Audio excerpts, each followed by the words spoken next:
सभी प्यारे दोस्तों का स्वागत है सार्थक कोचिंग क्लासेस में। जैसा कि आप सभी प्यारे साथियों को पता है कि हमने उत्तर प्रदेश पुलिस कांस्टेबल 2024 के लिए एकलव्य सीरीज स्टार्ट की थी, जिसकी क्लासेस काफी समय पहले स्टार्ट हो चुकी हैं। यदि आपने इससे पहले की क्लासेस नहीं देखी तो उनको अवश्य देख लें। उसके लिंक मैंने आपको नीचे डिस्क्रिप्शन में दे दी है। प्ले लिस्ट बनी हुई है, आप क्रम वाइज तरीके से सारी क्लासेसों को ले सकते हैं और अपने नोट्स बना सकते हैं। नोट्स बनाने के लिए आप हमारे टेलीग्राम ग्रुप को ज्वाइन कर लेना, उससे पीडीएफ डाउनलोड करना और अपने नोट्स बना लेना। ठीक है दोस्तों, चलिए आज का जो हमारा हिस्ट्री का टॉपिक है वो है मौर्य उत्तर काल। कल हमने भी मौर्य उत्तर काल पढ़ा था, लेकिन हमने उसमें ब्राह्मण वंशों के बारे में पढ़ा था। तो आज हम जानेंगे विदेशी शासकों के बारे में। किसके बारे में? विदेशी शासकों के बारे में। ठीक है दोस्तों, तो चलिए बिना देर के हुए हमारी आज की हिस्ट्री की क्लास स्टार्ट करते हैं। लेकिन उससे पहले जो प्यारे दोस्त नए हैं वो चैनल को सब्सक्राइब कर लेंगे, वीडियो को लाइक कर देंगे, दोस्तों में शेयर कर देंगे। ठीक है दोस्तों, चलिए अपनी क्लास स्टार्ट करते हैं। देखिए दोस्तों, हम क्या पढ़ रहे हैं? हम ब्राह्मण साम्राज्य के बारे में पढ़ रहे हैं, जिसकी एक क्लास मैंने आपको करा दिया।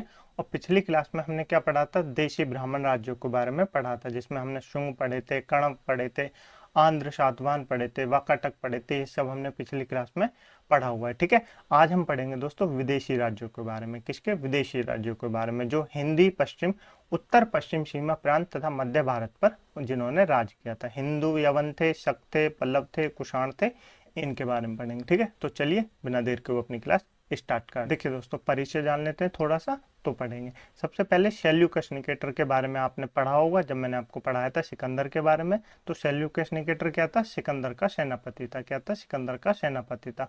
जब सेल्यूकस निकेटर की डेथ हो गई थी तो उससे पहले सेल्यूकस निकेटर, सिकंदर ने सेल्यूकस निकेटर को कितना बहुत बड़ा प्रांत दिया था राज करने के लिए। तो उसी पे पश्चिम तथा मध्य एशिया में विशाल साम्राज्य का निर्माण किया सेल्यूकस निकेटर ने, जिसका एंटीओकस द्वितीय के शासनकाल में अनेक स्वतंत्र प्रांत हुए।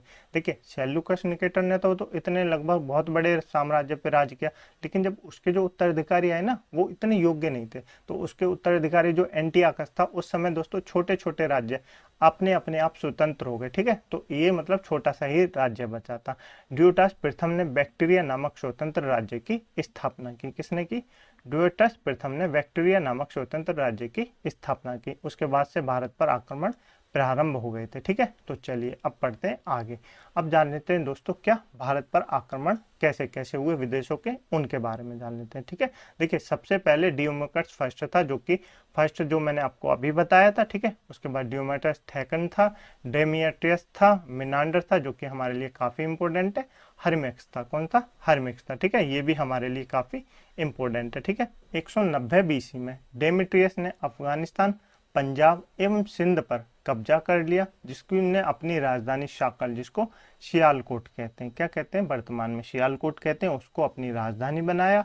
मिनांडर, जिसको मिलिंद भी कहा जाता है, इस साम्राज्य का सबसे प्रतापी हिंदू यवन शासक था। ठीक है, मिनांडर मिलिंद क्यों कहा जाता है? देखिए, नागसेन, जिसको नागार्जुन भी कहा जाता है, द्वारा बौद्ध धर्म की दीक्षा ली थी। क्या ली थी? मिनांडर ने नागार्जुन से बौद्ध धर्म की दीक्षा ली थी। ये क्वेश्चन एग्जाम में पूछा जाता है कि मिनांडर ने किससे बौद्ध धर्म की दीक्षा ली थी, तो आप बताएंगे नागसेन से। ठीक है, मिलिंद पन्नु, मिलिंद प्रश्न। देखिए, मिनांडर और नागार्जुन के बीच जब मिनांडर ने दोस्तों नागार्जुन से सवाल पूछे भगवान के बारे में क्या क्या, तो उनके जो प्रश्नों के उत्तर है जो वो हैं, तो उसके बारे में मिलिंद पन्नु में दिया हुआ है। ठीक है, ये पूछा जाता है मिलिंद पन्नु का संबंध किससे, तो आप बताएंगे मिनांडर और नागसेन के प्रश्न उत्तरों से संबंधित है। यहाँ पे आपको इमेज दी गई है। ठीक है, अब जान लेते हैं यूनानी आक्रमणों का भारत पर क्या प्रभाव पड़ा। देखिए, जब कोई साम्राज्य, जब कोई राज्य हमारे भारत पे या हम किसी पे आक्रमण करेंगे, कोई यहाँ आएगा कोई वहां जाएगा, तो क्या होगा? सभ्यताओं का आदान प्रदान तो होगा ना। तो वही हुआ था। देखिए, सबसे पहले भारत में सोने के सिक्के जारी हुए। हिंद यवन शासकों ने क्या किया? हिंद यवन शासकों ने सोने के सिक्के जारी किए, सिक्कों पर शासकों के नाम जारी हुए। ठीक है, भारत में हेलेनिस्टिक कला का प्रारंभ हुआ। हेलेनिस्टिक कला क्या होती है? जिसको गांधार कला कहते हैं, इसका प्रारंभ। भारत में दो प्रकार की कलाएं मानी जाती है, एक तो गांधार कला होती है, क्या होती है? एक तो गांधार कला होती है, एक मथुरा कला होती है। तो ये याद रखेंगे। ठीक है, गांधार कला का निर्माण हुआ और भारत में पर्दे का प्रचलन हुआ, जिसके लिए यवनिका नामक शब्द का प्रयोग किया जाने लगा। ठीक है, तो आपको बस इसमें से ये याद रखना है, मिनांडर सबसे प्रतापी हिंद यवन शासक था। मिलांडर और नागसेन की जो प्रश्न उत्तर हुए उसको मिलिंद पन्नु में बताया गया। ठीक है, ये याद रखेंगे। चलें, और सबसे पहले भारत में सोने के सिक्के किसने जारी किए? हिंद यूनानी शासकों ने किए थे। ठीक है, इंडो ग्रीक शासकों ने सबसे पहले सोने के सिक्के जारी किए थे। क्लियर, बिल्कुल क्लियर। चले आगे, चलिए आगे चलते हैं।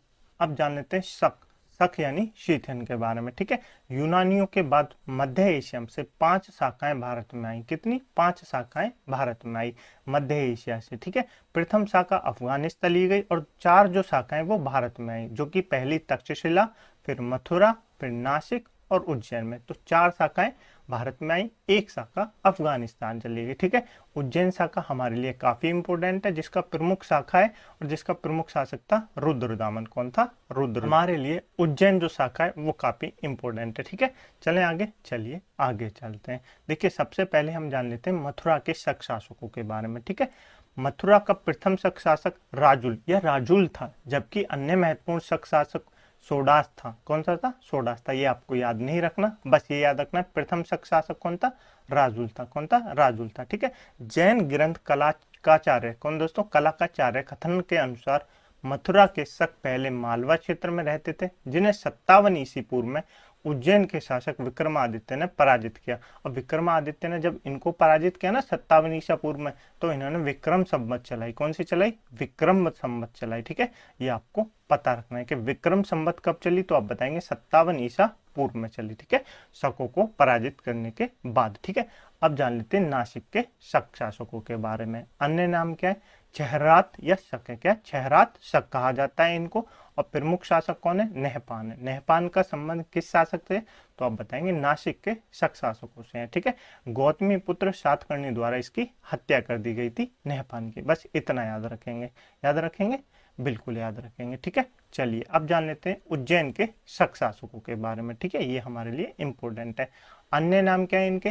कादमरक शक। क्या? कादमरक शक भी इनको कहा जाता है। ठीक है, शासकों में प्रथम शासक कौन था? चष्टन था। कौन था? चष्टन था। याद नहीं रखना, एग्जाम में नहीं पूछा जाता। महत्वपूर्ण शासक कौन था? रुद्रदामन था। ये पूछा जाता है रुद्रदामन का संबंध किस वंश से? तो आप बताएंगे शक वंश से है। किससे? शक वंश से। ठीक है, अंतिम शासक कौन था? रुद्र सिंह तृतीय था, जिसको चंद्रगुप्त विक्रमादित्य ने मारा था। ये भी याद रखेंगे। ठीक है, रुद्रदामन की जानकारी हमको कहाँ से मिलती है? तो जानकारी इसकी हमको जूनागढ़ अभिलेख से मिलती है, जिसको गिरनार का अभिलेख भी कहा जाता है, और जो कि संस्कृत का सबसे बड़ा अभिलेख है, जिसके बारे में हमने पहले बात कर चुके हैं। ठीक है, सुदर्शन झील का पुनर्निर्माण भी रुद्रदामन ने कराया था, इसलिए ये हमारे लिए इंपॉर्टेंट है। देखिए, चंद्रगुप्त मौर्य के समय तो सुदर्शन झील का निर्माण हुआ था। ठीक है, अशोक ने उसका पुनर्निर्माण कराया और पुष्पमित्र शुंग ने भी उसका पुनर्निर्माण कराया और रुद्रदामन ने भी उसका पुनर्निर्माण कराया। तो आप ये याद रखेंगे। ठीक है, मालवा के शकों में अंतिम शासक रुद्र सिंह तृतीय, जिसे गुप्त शासक चंद्रगुप्त विक्रमादित्य ने मारकर प्रथम बार मालवा क्षेत्र में व्याघ्र शैली में चांदी के सिक्के चलाए। तो ये पूछा जाए, शक शासक रुद्र सिंह तृतीय का चंद्रगुप्त विक्रमादित्य ने हत्या करके व्याघ्र यानी मालवा में व्याघ्र शैली में चांदी के सिक्के चलवाए। तो ये याद रखेंगे, और वो भी पहली बार। ठीक है, क्लियर, बिल्कुल। अब जान लेते हैं दोस्तों पहलव वंश के बारे में। किसके वंश के बारे में? पहलव वंश के, यानी पार्थियन डायनेस्टी के बारे में। ठीक है, ये मूल रूप से ईरान के निवासी थे। इनके बारे में ज्यादा याद नहीं रखना। कौन थे? ईरान के निवासी थे। प्रथम शासक माउस था। कौन था? माउस था। सबसे शक्तिशाली शासक इसमें गोंडो फर्नीज माना जाता है। कौन माना जाता है? गोंडो फर्नीज माना था। इनकी राजधानी तक्षशिला थी। क्या थी? तक्षशिला थी। इनसे ज्यादा क्वेश्चन नहीं पूछे जाते हैं। ठीक है, सेंट थॉमस पादरी ईसाई प्रचार के लिए इसी समय भारत आया था, बाद में इसकी हत्या कर दी गई थी। तो ज्यादा याद नहीं रखना पहलव वंश से, बस इतना याद रखना, ये कहाँ के निवासी थे? ईरान के निवासी थे। कहाँ के निवासी थे? ईरान के निवासी थे। प्रथम शासक माउस था। कौन था? माउस था। और सबसे शक्तिशाली शासक गोंडे फर्नीस था। कौन था? गोंडे फर्नीस था।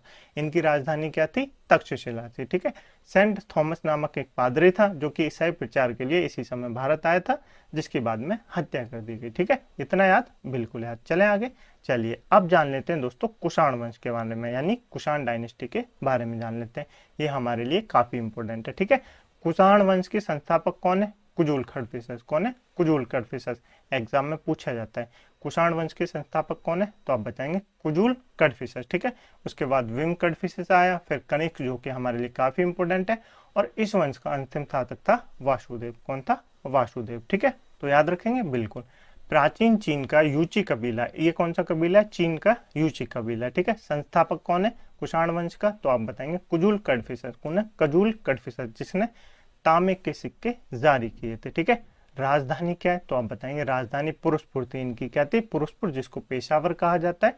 और मथुरा थी। क्या थी? मथुरा थी। दो राजधानियां थी इनकी, एक तो पेशावर थी, एक मथुरा थी। ठीक है, याद रखेंगे। कुषाण वंश का संस्थापक कौन है? कुजुल कडफिसेस है। और कुषाण वंश का अंतिम शासक कौन है? वासुदेव है। कुषाण वंश का सबसे प्रतापी शासक कौन है? कनिष्क है। तो ये याद रखेंगे। ठीक है, विम कडफिसेस के बारे में जान लेते हैं। भारत में स्वर्ण सिक्के चलाए किसने चलाए? विंग कडफिसेस ने चलाए, जिसपे शिव, नंदी, त्रिशूल की आकृतियां थी। और ये शैव धर्म का अनुयायी था। किसका अनुयायी था? शैव धर्म का अनुयायी था। ठीक है, इसने एक उपाधि धारण की, जिसने इसने अपने आप को महेश्वर कहा। क्या कहा? महेश्वर कहा, क्योंकि ये शैव धर्म का अनुयायी था तो इसने अपने आप को महेश्वर कहा। ठीक है, क्लियर? बिल्कुल क्लियर। ठीक है, अब जान लेते हैं दोस्तों कनिष्क के बारे में, जो कि काफी इंपॉर्टेंट है, कुषाण वंश का शासक। ठीक है, कुषाण वंश का सबसे प्रतापी शासक कौन है? कनिष्क है। ये पूछा जाता है कनिष्क का संबंध किस वंश से है, तो आप बताएंगे कुषाण वंश से है। कुछ वंश से है? कुषाण वंश से है। ठीक है, राज्याभिषेक 78 एडी शक संवत का प्रारंभ। 78 एडी में जब इसका राज्याभिषेक किया गया तभी इसने शक संवत का आरंभ किया था। ठीक है, भारत की औपचारिक संवत यही है। कौन सी संवत है? भारत कौन सी संवत को मानता है, तो आप बताएंगे शक संवत को मानता है। ठीक है, इसने जो उपाधि धारण की वो अपने आप को देवपुत्र कहता था। क्या कहता था? देवपुत्र कहता था। मतलब ये देवता के पुत्र हैं, ये हमारे लिए आए हैं कि हमको ये राह दिखाएंगे कि हम क्या क्या कर सकते हैं। ठीक है, चलिए नेक्स्ट है कनिष्क साम्राज्य के बारे में जान लेते हैं। उत्तर भारत और मध्य एशिया में इसका शासन फैला हुआ था। चीनी सेनापति पेंचो ने हराया था। चीनी सेनापति पेंचो ने इसको हरा दिया था। ठीक है, मगध से आशुघोष बुद्ध का भिक्षा पात्र ये लेके आया था। ठीक है, कनिष्क और धर्म, बौद्ध धर्म के महायान शाखा का अनुयायी था। कनिष्क किसको मानता था? तो कनिष्क बौद्ध धर्म को मानता था, जो कि महायान शाखा से संबंधित था। ठीक है, इसी के समय कुंडलवन में चौथी बौद्ध संगीति हुई, जिसके अध्यक्ष वसुमित्र थे। कौन थे? वसुमित्र थे। ठीक है, परिणाम क्या हुआ? हीनयान और महायान का स्पष्ट विभाजन हो गया। हीनयान और महायान कौन सी विभाजन हुआ, तो आप बताएंगे चतुर्थ बौद्ध संगीति में विभाजन हुआ। ठीक है, भारत में महायान संप्रदाय द्वारा दो शैलियों में कुछ प्रतिमा का निर्माण हुआ। संप्रदाय देखें, दो शैलियां थी। क्या? महायान संप्रदाय द्वारा दो शैलियों में कुछ प्रतिमाओं का निर्माण हुआ। तो आप ये याद रखेंगे। ठीक है, चलिए आगे चलते हैं। कनिष्क कालीन साहित्य और वास्तुकला के बारे में जान लेते हैं। कुषाण ने सबसे पहले शुद्ध सोने के सिक्के जारी किए। एग्जाम में पूछा जाता है शुद्ध सोने के सिक्के किसने जारी किए, तो आप बताएंगे कुषाण ने जारी किए। किसने किए? कुषाण ने जारी किए। लेकिन सोने के सिक्के सबसे पहले किसने जारी किए? हिंदी यमन शासकों ने जारी किए। ठीक है, तो ये दोनों अलग अलग क्वेश्चन है, आप याद रखेंगे। बामियान, जो कि खड़ी हुई बौद्ध प्रतिमा है। बामियान का है? अफगानिस्तान में ये बौद्ध प्रतिमा है, जिसको नष्ट कर दिया गया था। ठीक है, कश्मीर में कनिष्कपुर नामक शहर बसाया किसने? कनिष्क ने। ठीक है, तो ये याद रखेंगे। कनिष्क के समय के विद्वानों के बारे में जान लेते हैं। इसके राज दरबार में चरक रहते थे, अश्वघोष रहते थे, नागार्जुन रहते थे और वात्स्यायन रहते थे। ठीक है, चरक राजवेद थे, जिन्होंने चरक संहिता लिखी है। अश्वघोष राजकवि थे, जिसने बुद्ध चरित्र लिखा है, जिसको बौद्ध धर्म की रामायण कहा जाता है। ठीक है, नागार्जुन को भारत का आइंस्टीन कहा जाता है, क्योंकि इन्होंने माध्यमिका का सूत्र दिया था, शून्यवाद दिया था। ठीक है, तो याद रखेंगे। वात्स्यायन ने कामसूत्र का उल्लेख किया है, तो याद रखेंगे। नेक्स्ट है अन्य तथ्य। रेशम मार्ग पर नियंत्रण करने वाला प्रथम वंश था, जिसने रेशम मार्ग पर नियंत्रण किया, ये वह प्रथम वंश था। ठीक है, कुषाण द्वारा जारी सर्वाधिक सिक्के तांबे के जारी किए थे इसने सबसे ज्यादा, और अंतिम शासक वासुदेव था। कौन था? वासुदेव था। क्लियर? इतना क्लियर हो गया होगा। मौर्य उत्तरकालीन व्यवस्था से जुड़े प्रमुख तथ्यों के बारे में जान लेते हैं। कुषाण के काल में ईंट के कुओं का निर्माण हुआ था। ठीक है, और कुषाण काल में भारत में बाल विवाह प्रथा की प्रचलन हुई। ये पूछा जाता है बाल विवाह प्रथा किसके समय प्रचलन हुई, तो आप बताएंगे कुषाण वंश के समय प्रचलन हुई थी। क्लियर? बिल्कुल क्लियर। संघवंश संघ काल के बारे में जान लेते हैं, थोड़ा सा ज्यादा आपको याद नहीं रखना। संगम परिषद, जो कि तमिल कवि या लेखन का सम्मेलन होता है। संगम कहते हैं तमिल कवियों को। किसको कहते हैं? संगम कहते हैं तमिल कवियों को। तो ये याद रखेंगे। ठीक है, जैसे संगम वंश हुआ तो हम वो भी पढ़ेंगे। ठीक है, संगम साहित्य दोस्तों चार हुए, चेर में हुआ, चोल हुआ, पांड्य। इन तीन क्षेत्रों में संगम साहित्य प्रचार हुआ। ठीक है, और देखिए संगम साहित्य की तीन जो है वो हुई थी। क्या? तीन जो है संगीति हुई थी, जो किसके यहाँ पे हुई? पांड्य के समय में। बस ये याद रखना है, संगम साहित्य की जो तीनों वो हुई थी ना संगीति, वो कहाँ पे हुई थी? पांड्य साम्राज्य के वंश में हुई थी। तो ये याद रखेंगे। ठीक है, अन्य तथ्य बारे में जान लेते हैं। अगस्त्य ऋषि को ही दक्षिण भारत में आर्य संस्कृति के प्रचार का श्रेय दिया जाता है। तो दक्षिण भारत में आर्य संस्कृति के प्रचार का श्रेय किसे दिया जाता है? अगस्त्य ऋषि को दिया जाता है। ठीक है। तमिल भाषा में प्रथम ग्रंथ जो कि अंगितम्य के प्रणेता भी इन्हें माना जाता है, तो ये पूछा जा सकता है तमिल भाषा का प्रथम ग्रंथ कौन सा है? अंगितम्य। कौन सा है? अंगितम्य, जिसके लेखक किसको माना जाता है? प्रणेता अगस्त्य ऋषि को माना जाता है। ठीक है, क्लियर? बिल्कुल क्लियर। दोनों चैप्टर दोस्तों मैंने आपको पढ़ा दिए। क्या और पढ़ा दिए मौर्योत्तर काल में? एक तो देशी ब्राह्मण वंशों के बारे में पढ़ा दिया और एक विदेशी शासकों के बारे में पढ़ा दिया। यहाँ हमारा मौर्योत्तर काल समाप्त होता है। कल हम पढ़ेंगे गुप्त वंश के बारे में, यानी अगली क्लास में हम पढ़ेंगे गुप्त वंश के बारे में। ठीक है, तो आप पुरानी क्लासों का रिवीजन अवश्य कीजिए और इस क्लास की पीडीएफ डाउनलोड करने के लिए आप हमारे टेलीग्राम ग्रुप को ज्वाइन कर सकते हैं, जिसकी लिंक मैंने आपको नीचे डिस्क्रिप्शन में दे दी है। ठीक है, अपने नोट्स, हैंड रिटन नोट्स अवश्य बनाएं ताकि आपको ज़्यादा चीज़ें याद हो जाए। ठीक है, चलिए मिलते हैं अगली क्लास में एक नए चैप्टर के साथ। तब तक के लिए अपना ध्यान रखिएगा। जय हिंद, जय भारत।